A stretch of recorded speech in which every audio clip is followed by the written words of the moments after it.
Okay, so I have made the argument on several occasions. I don't know if I've made it last year or the year before last. I'm pretty sure it was last year that I believe Apple TV Plus is without a doubt the one of the top streaming services. Clearly it's not on top right now, but Apple is building, and I wonder if people are paying attention to the silent growing of Apple's content.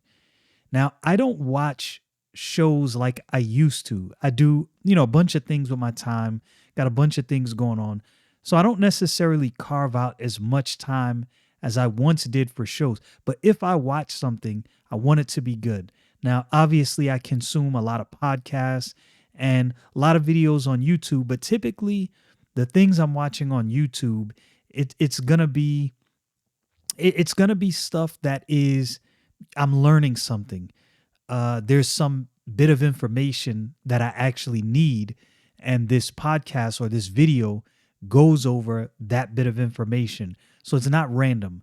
So in that regard, YouTube is not the same as network television, even though that might have been the direction people thought YouTube would go. I think it's a whole separate animal.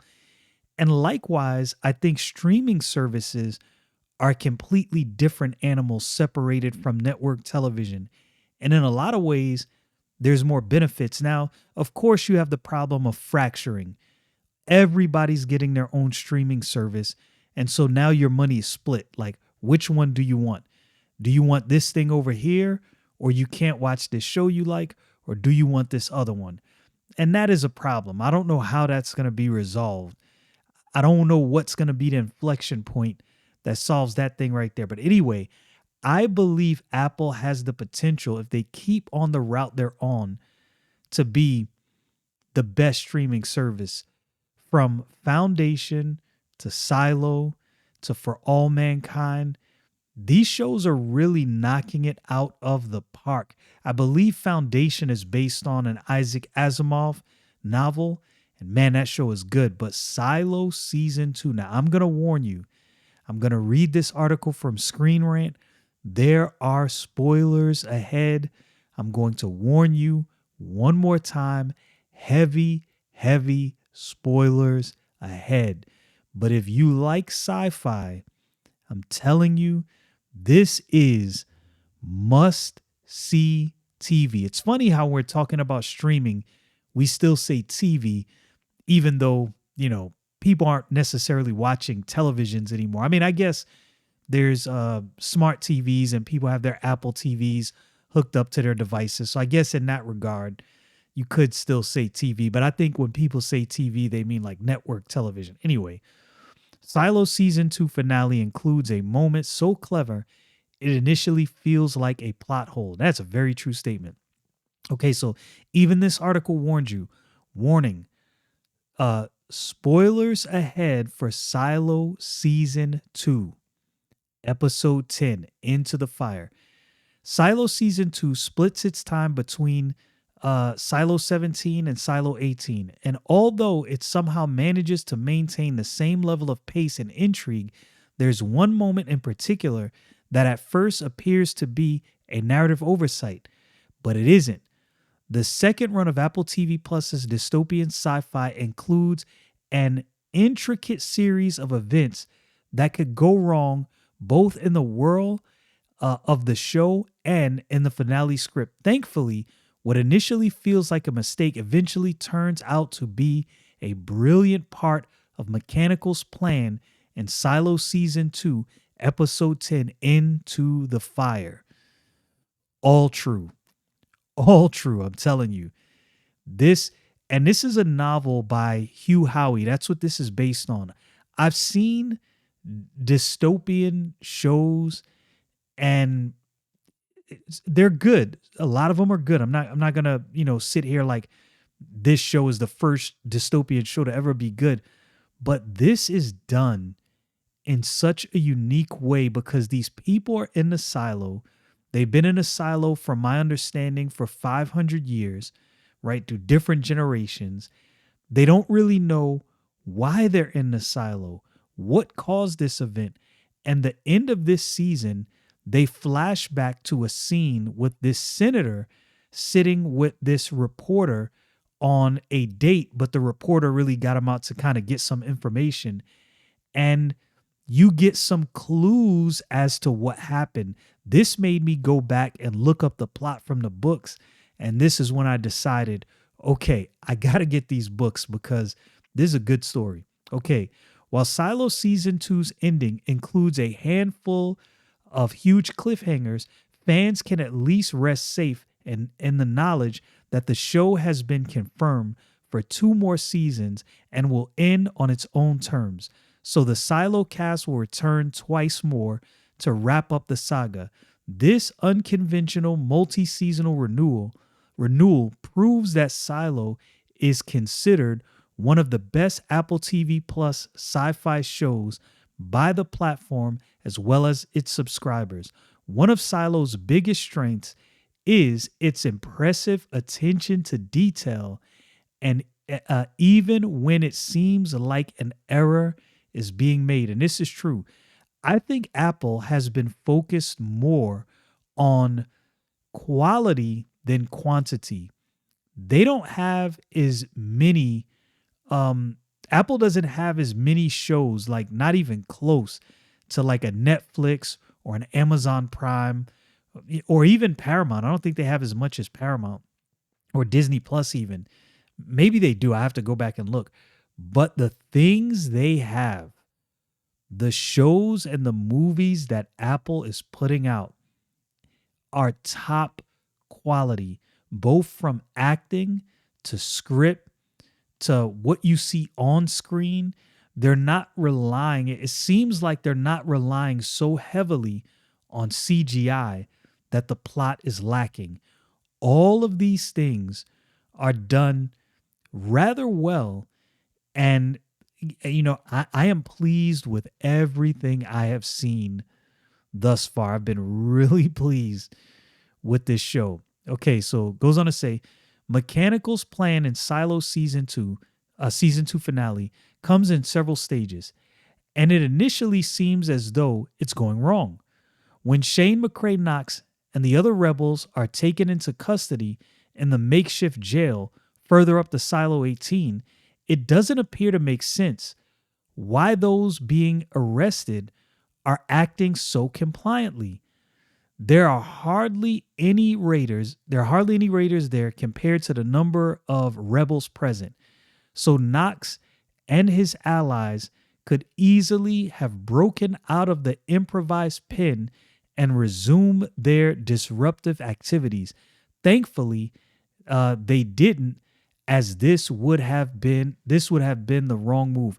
Now, the plot wasn't so elusive. If you've been watching from season 1 and watching all of season 2, you kind of had an inkling of the way this was going to go. But this could have ended in disaster. So they're in this silo, there's nuclear fallout outside. The people in the silo are led to believe, they think it's safe outside and they're being lied to. Well, oh man, that's kind of half true if you look up the plot of the book. And this is where things get so interesting. There's a lot more to this story than I initially realized. Okay, being pulled up to the middle levels is a major part of the rebels' plan, as they're basically just biding their time while pretending to be hopelessly apprehended. Once Dr. Nichols, Ian Glenn, detonates the bomb on the stairs, most of the raiders, dispatched by Mayor Holland, Tim Robbins, are trapped in the down deep. And the only real group, stopping the rebels from continuing up to IT are the handful of those who stayed behind in the jail. Plus, most of the remaining guards are deputies from the sheriff's department, all of whom have shifted allegiance to the rebels. Man, it's like so many intertwining things and so much going on. And then the mayor's shadow, the IT shadow, went like there's so many connections from season 1 and what he found down at the bottom of the silo where all of the diggers are. Yo, man, man, like if the books are always better than movies and TV shows. So at this point, I'm thinking to myself, I really need to read these books because this is probably amazing. Silo thrives on various mysteries, slowly revealing what is really going on, makes the adaptation of Hugh Howey's novels very appealing, but it can also get a little frustrating not having the full picture for episodes at a time. It doesn't get frustrating for me because I actually like plots that take their time, sew up different plot points, and yet leave you hanging a little bit to guess because I like thinking. And this show will definitely make you think. So the rebels' real plan compared to what's falsely leaked to Bernard is a thrilling change of pace. The plan is supposedly foiled and then turns out to be successful within the space of a single episode, and it's done with such sleekness that it is impossible to deny the brilliance of this aspect of Silo season 2 finale. And man, is it so good. Now, if you've never watched it, there are definitely things I have purposely not revealed to not spoil everything for you. I mean, not everybody's like me. A person can tell me everything about a story and I can still go watch this thing and enjoy it. That doesn't matter to me. But this, I am here to tell you, Apple really has some hits on their hand. And the thing I like about streaming services, it has its problems, but they have real-time data. So you don't really have the problem that you had back in the day, so much so where a show you enjoy is just going to get canceled. And I'll tell you why. If you enjoy a show, you can tweet out, hey, this show is great. This is a magnificent show. Now, that tweet may or may not take off. But typically what happens is somebody will pick up that tweet and they'll, let me watch this show. And then that person says, hey, this show is great. More people start watching this show. These streaming services have real-time data. They know how many people are watching these shows, like exactly. And they're like, okay, this is a hit. We will keep this. There were so many times in the past where I enjoyed a show and it got canceled. And I honestly believe a lot of times it's because enough people just didn't know about this show.